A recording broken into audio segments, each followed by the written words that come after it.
Salut à tous. Est-ce que ça t'est déjà arrivé d'être tellement absorbé dans ce que tu faisais que tu perdais la notion du temps qui passe? Si oui, alors tu as déjà ressenti ce qu'on appelle le flow. Le flow, ça a été défini par un psychologue hongrois au nom imprononçable, Mihaly Csikszentmihalyi. C'est cet état de concentration extrême, ça s'appelle aussi l'expérience optimale ou la zone. On est tellement absorbé dans ce que l'on fait qu'on en oublie la notion du temps.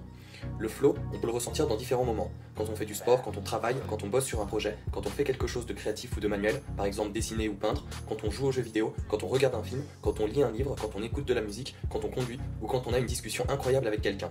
On peut ressentir une grande joie, un état d'invincibilité, presque l'impression de tout contrôler, mais ce qui caractérise le flow, c'est surtout cet état de concentration intense. C'est un état où on est tellement immergé dans ce que l'on fait qu'on peut rester des heures à travailler, ça permet de devenir ultra productif.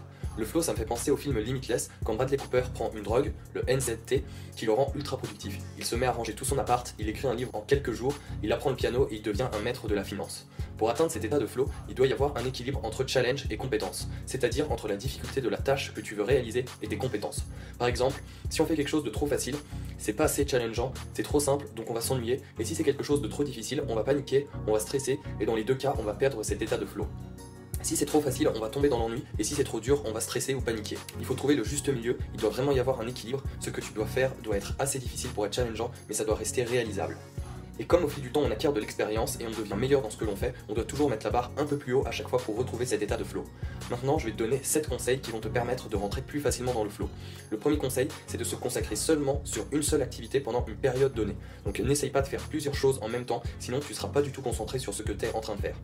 Le deuxième conseil, c'est de supprimer les distractions, donc de supprimer toutes les interruptions potentielles pour retrouver cet état de flow. Par exemple, mettre ton portable en mode avion ou l'éteindre, sinon tu vas sans cesse être déconcentré, te mettre dans un endroit calme pour ne pas être dérangé et être plus productif. Le troisième conseil, tu dois éliminer les conflits et les résistances. C'est un aspect plus psychologique.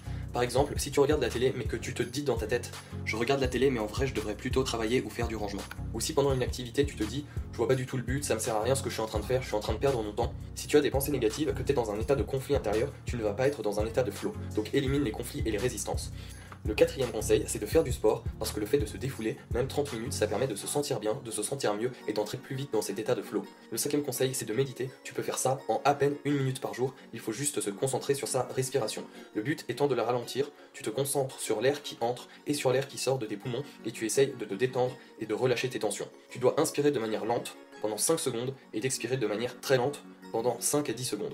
Le sixième conseil, c'est la technique Pomodoro. Le but, c'est de travailler à fond pendant 25 minutes en mettant un minuteur et ensuite on s'accorde 5 minutes de pause. Donc ça fait des sessions de 30 minutes avec 25 minutes de travail intense et 5 minutes de pause.